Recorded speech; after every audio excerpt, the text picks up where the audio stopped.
Thank you, Michael.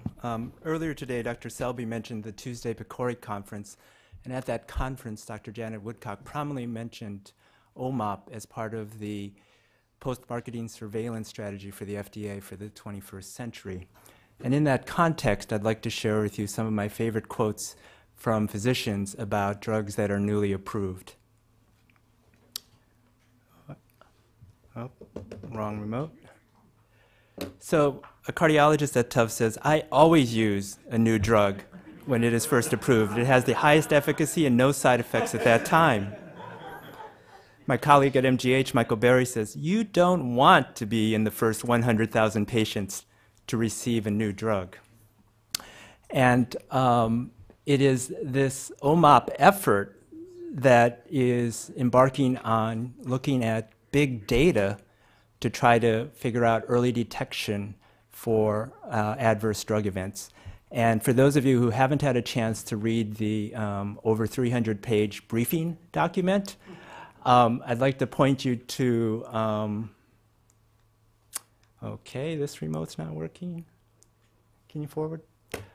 To a paper that's included in which I regard as a tour de force demonstration in which Patrick took 8 different analytic methods. That leftmost column, you can expand that to add 5 more.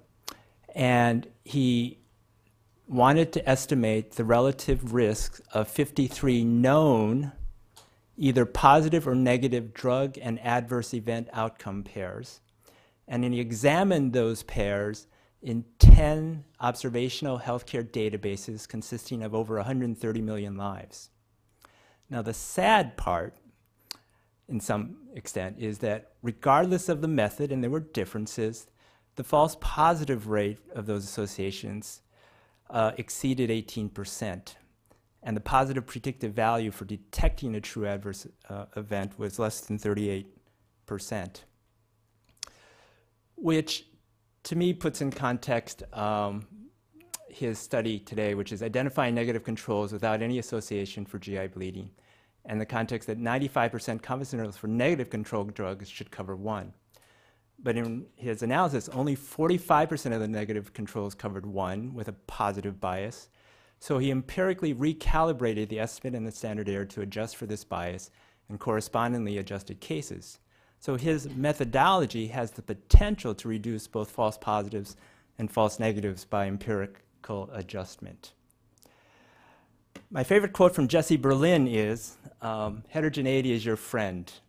So in context, instrumental variables should be associated with the treatment, should not affect outcome except by treatment. This is called the exclusion restriction assumption, and should not share any causes with the outcome.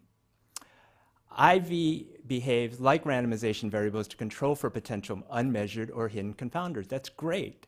Instead of using statistical methods, we can use an IV for all the variables which we don't have captured.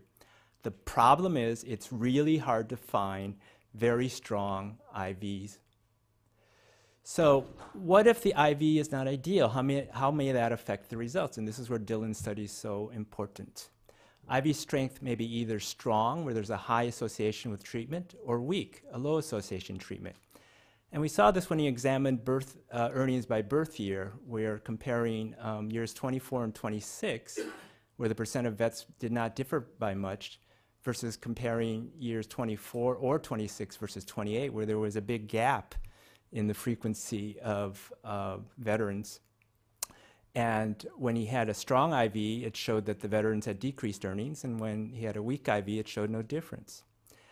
And the remarkable thing about his study is that he attempted to quantify in a parameter that he called gamma the degree of bias in the treatment association due to unmeasured confounding. So for an ideal instrumental variable, randomization, an RCT, gamma equals 1, and that would be a valid instrumental variable. Well, what his analysis demonstrates and concludes in practical terms is if you have a weak IV, you shouldn't do a 2-stage least squares. However, you can simply increase the sample size if the IV is valid but weak. However, it may be sensitive to even quite small biases. And the implications of that are that if you have a small study and a strong IV, it's less sensitive to biases than large studies with weak IVs. And slightly biased but strong IVs are preferred over less biased but weak IVs. And I think the nugget there is this notion of design sensitivity allows you to explicitly examine the sensitivity of the IV, in particular weak IVs, to biases. Thank you for your attention.